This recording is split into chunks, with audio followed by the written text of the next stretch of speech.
Yes, welcome to all students moving from class 10th to class 11th। और सबसे पहले तो सभी स्टूडेंट्स को मैं एक बार एडवांस में कॉन्ग्रेचुलेट करना चाहूँगा, क्योंकि तुम सभी स्टूडेंट्स अपनी क्लास 10th की एग्ज़ाम दे चुके हो और क्लास 10th की एग्ज़ाम देने के बाद ये उम्मीद करते हैं कि तुम्हारे पेपर्स बहुत अच्छे हो गए होंगे और अब उन पेपर्स का रिज़ल्ट जो है वो अपने जैसे भी बोर्ड जारी करेगा आ जाएगा। लेकिन उससे पहले हम अब 11th क्लास के लिए भी अपनी, क्योंकि पढ़ाई जारी हो चुकी है, पढ़ाई कंटिन्यू है, और 11th क्लास के लिए जब तुम अपना सब्जेक्ट डिसाइड करना चाहते हो तो उस सब्जेक्ट को डिसाइड करने के लिए भी कुछ गाइडलाइन हैं। सबसे पहले मेरा इंट्रोडक्शन जो है, my name is Umadatt Sharma और मेरी educational qualification MSc BEd MA in education continue 94 से मैं पढ़ा रहा हूँ और classes 9th 10th 11th 12th 4 classes जो हैं मेरी मेन क्लासेज हैं। इससे नीचे मैं क्लासेज वैसे नहीं पढ़ा पाया हूँ आज तक, और 11th और 12th जो है उस पर तो मेन फोकस होता है। मैंने ज़्यादातर 11th और 12th क्लासें ली हैं, और वैसे 9th और 10th जो क्लास हैं ये ट्यूशन क्लास पर काफ़ी लेता रहा हूँ। स्कूल में मेरा अपना एक रूल है कि जब स्कूल में मैं किसी भी क्लास में पढ़ाऊँगा तो उस क्लास के बच्चों को वहीं पर स्कूल में ही पूरी तरह से सेटिस्फाई करूँगा। उनके लिए किसी तरह की इधर उधर की ट्यूशन क्लासेज वगैरह की कोई रिक्वायरमेंट नहीं होगी। ये पूरी तरह से 100% कॉन्फिडेंस के साथ मैं बोल रहा हूँ।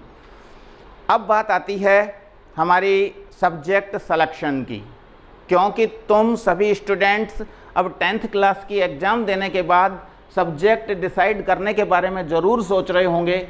तो सब्जेक्ट डिसाइड करने का जो काम है वो तुम जानते ही हो कि हमारे मेन जो फैकल्टीज़ हैं वो साइंस फैकल्टी और commerce faculty, arts faculty.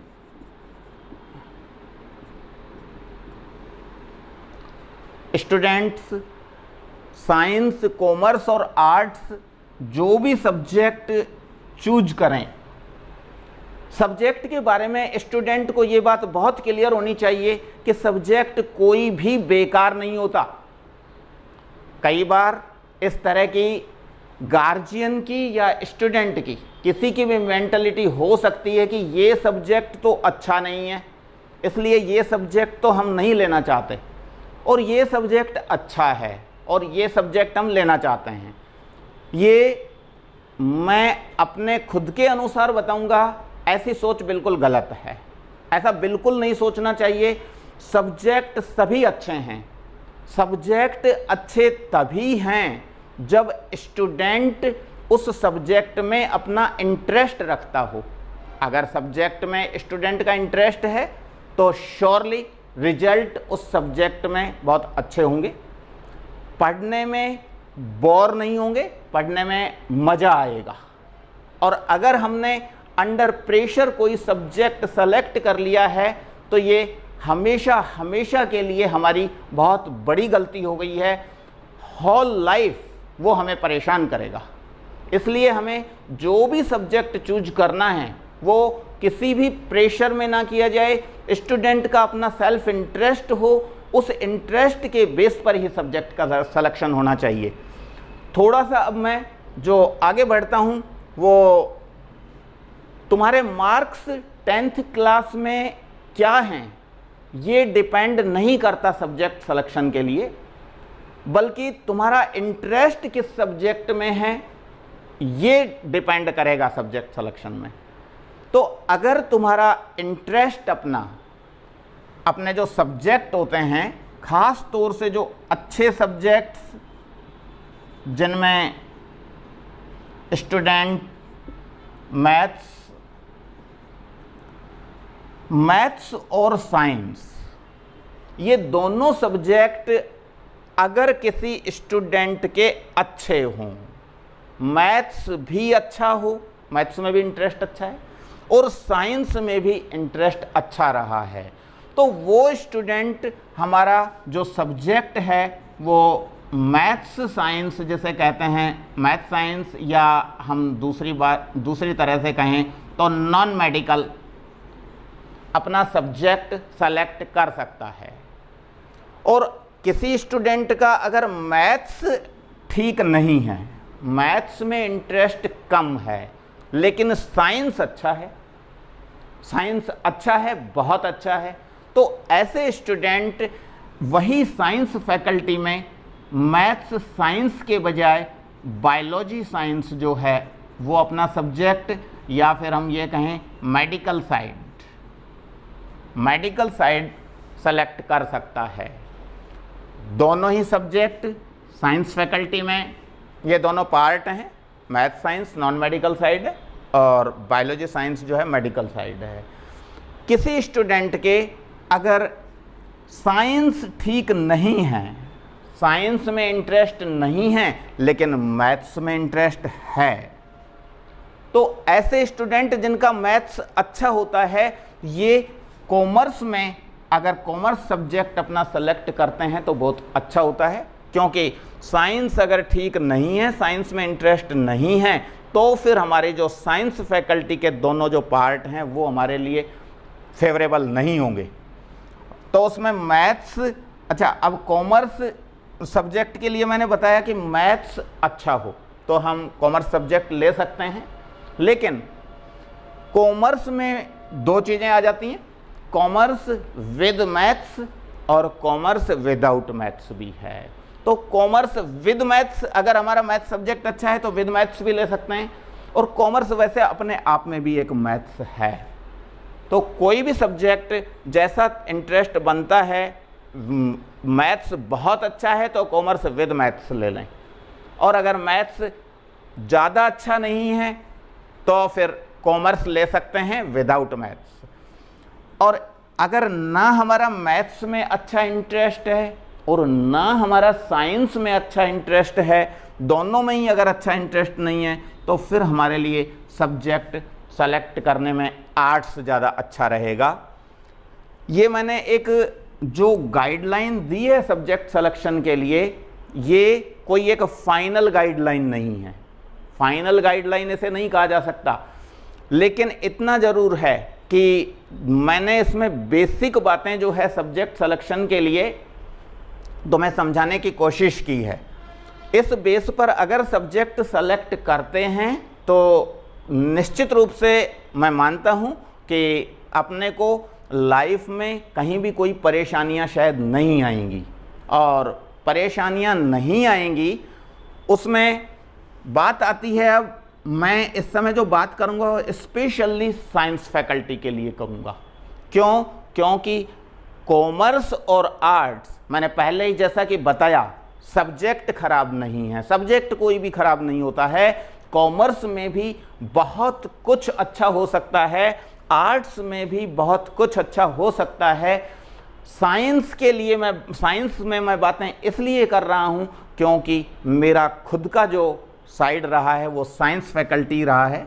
Science faculty से खुद होने के बारे में मैं साइंस फैकल्टी के बारे में थोड़ा सा डिटेल में बातचीत करना चाहूँगा कि साइंस फैकल्टी में अगर तुम आ रहे हो तो तुम्हें किस तरह से अपना आगे फ्यूचर में कुछ फ़ायदे मिलेंगे इस साइंस फैकल्टी से।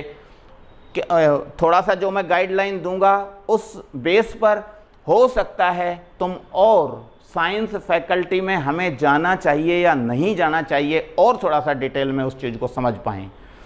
साइंस फैकल्टी में भी मेरा जो फील्ड है, मेरा जो खुद का सब्जेक्ट है वो मैथ्स है, और मैथ्स सब्जेक्ट जब मेरा है तो मैथ्स सब्जेक्ट पर सबसे पहले तो मैं ये कहूँगा कि मैथ्स जो ऑप्शनल सब्जेक्ट है, मैथ्स ऑप्शनल सब्जेक्ट हमें केवल और केवल तभी लेना चाहिए जब मैथ्स में हमारा अच्छा इंटरेस्ट हो। अगर मैथ्स में अच्छा इंटरेस्ट नहीं है और हमने सब्जेक्ट ले लिया है maths science, non medical science, तो फिर हमें होल लाइफ परेशान होना पड़ता है। लेकिन कुछ केसेज, एक्सेप्शनल केस भी हमने देखे हैं, वो केस इस तरह के होते हैं कि अब तक हमने जो कुछ भी सब्जेक्ट, जो मैथ सब्जेक्ट किसी भी टीचर से पढ़ा था और उस टीचर ने जो हमें पढ़ाया, हो सकता है उस टीचर के साथ स्टूडेंट का जो कॉम्बिनेशन है वो कई बार नहीं बनता है, कुछ भी उसके रीजन हो सकते हैं। और अगर उस टीचर के साथ स्टूडेंट का कॉम्बिनेशन नहीं बना था तो स्टूडेंट अब भी ट्राई के तौर पर एक काम तो कर सकता है कि सब्जेक्ट मैथ्स 11th क्लास में सेलेक्ट कर ले और 11th क्लास में पढ़कर देखे टीचर से पढ़कर देखने के बाद, ऐसे बहुत सारे केसेस देखे हैं आज तक जिनमें स्टूडेंट का इंटरेस्ट क्रिएट हो जाता है। और स्टूडेंट का अगर इंटरेस्ट क्रिएट हो गया तो there is no doubt student sure success होगा। तो ये एक जो चीज़ मैंने बताई कि मैथ्स में स्टूडेंट का इंटरेस्ट अगर नहीं था लेकिन अब बन जाए तो भी काम चल जाता है। स्टूडेंट को अपने बेस्ट एफर्ट्स पढ़ाई के लिए करने ही होंगे। तो अब बात करते हैं जो मैथ्स साइंस सब्जेक्ट है। एक तो इसमें मैं स्टूडेंट्स को ये कहना चाहूँगा कि सब्जेक्ट मैथ्स अगर तुमने लिया है, सेलेक्ट कर लिया है, तो मैं तुम्हारी जब टीचिंग क्लास लूँगा तो टीचिंग क्लास में इतनी अच्छी इफ़ेक्टिव टीचिंग होगी कि उस टीचिंग से मेरा ये मानना है कि अगर स्टूडेंट इंटरेस्टेड था और इंटरेस्टेड है तो श्योरली स्टूडेंट को मैथ्स में कभी भी कोई परेशानी नहीं आएगी। फुल स्टूडेंट को कोऑपरेट करूँगा। मेरा पढ़ाने का अपना एक मेथड है जिस मेथड से मैंने पीछे जैसा कि बताया है 24 ईयर्स से कंटिन्यू पढ़ा रहा हूँ और 24 ईयर्स में मैंने स्टूडेंट्स बहुत से ऐसे देखे हैं जो स्टूडेंट्स ये कहते हैं कि सर हमने मैथ्स पढ़ा था लेकिन हमारा मैथ्स में कोई इंटरेस्ट पहले नहीं बनता था, लेकिन आज हमारा मैथ्स बहुत अच्छा इंटरेस्टिंग सब्जेक्ट बन गया है। तो इसके लिए मैं एक चीज़ ही कहना चाहूँगा कि स्टूडेंट्स एक बार अगर चाहें तो प्रयास जरूर करके देखें, क्लास अटेंड करें थोड़ा सा इंटरेस्ट के साथ, सिंसियरिटी के साथ। अगर इंटरेस्ट के साथ और सिंसियरिटी के साथ क्लास अटेंड करेंगे तो मैं बहुत अच्छे कॉन्फिडेंस के साथ कह सकता हूं कि स्टूडेंट को शायद नेगेटिव देखना नहीं पड़ेगा। स्टूडेंट को केवल और केवल ऐसा लगेगा कि मैथ्स बहुत अच्छा सब्जेक्ट है, मैथ्स पढ़ने लायक है, हमें मैथ्स सब्जेक्ट लेना चाहिए। बस मैं और ज़्यादा अभी इस क्लास में कुछ नहीं कहना चाहूँगा क्योंकि आज की जो क्लास है, आज की ये जो ऑनलाइन क्लास है, ये केवल इंट्रोडक्शन क्लास ही रखी गई है। सब्जेक्ट का टीचिंग मेथड और लर्निंग मेथड, टीचिंग और लर्निंग मेथड क्या होगा इसके बारे में हो सकता है मैं नेक्स्ट क्लास जो लूँगा उसमें टीचिंग लर्निंग के बारे में बात करूँगा कि स्टूडेंट को किस तरीके से पढ़ना चाहिए, स्टूडेंट का मेथड क्या होना चाहिए कि जिससे स्टूडेंट अपनी मैथमेटिक्स में कभी भी कोई परेशानी महसूस ना करे। स्टूडेंट के लिए जो ये गाइडलाइन होगी ये नेक्स्ट क्लास में होगी। इस बार की क्लास को मैं यहीं फिनिश करना चाहूँगा। जो हालात अपने बन गए हैं, ये जो कोरोना इफ़ेक्ट है कोविड-19 का, इससे जो हालात अपने सामने अभी बन गए हैं, इन हालात ने हमें कुछ ऐसा बना दिया है कि जो फिजिकल क्लासेज होती थी उसके बजाय सब कुछ काम ऑनलाइन क्लासेज से ही करना पड़ रहा है। फिजिकल क्लासेज और ऑनलाइन क्लासेज, इनमें बहुत बड़ा डिफरेंस नहीं है। अगर स्टूडेंट इंटरेस्टेड हो तो ऑनलाइन क्लास भी फिजिकल क्लास का अच्छा अल्टरनेट है, और ऑनलाइन क्लास से स्टूडेंट बहुत अच्छी तरह से पूरा गेन कर सकता है। ऐसा कुछ नहीं है कि ऑनलाइन क्लास से स्टूडेंट जो हैं परेशान हों। परेशान होने की स्टूडेंट को कोई ज़रूरत नहीं है। स्टूडेंट की हर प्रॉब्लम का सॉल्यूशन ऑनलाइन क्लास में हो सकता है, और जब अपन ऑनलाइन क्लास लेंगे तो स्टूडेंट इस चीज़ को खूब अच्छी तरह से, मैं मानता हूं कि रियलाइज करेंगे। बस आज की क्लास में यहीं फिनिश करता हूं। Thank you very much, all the best.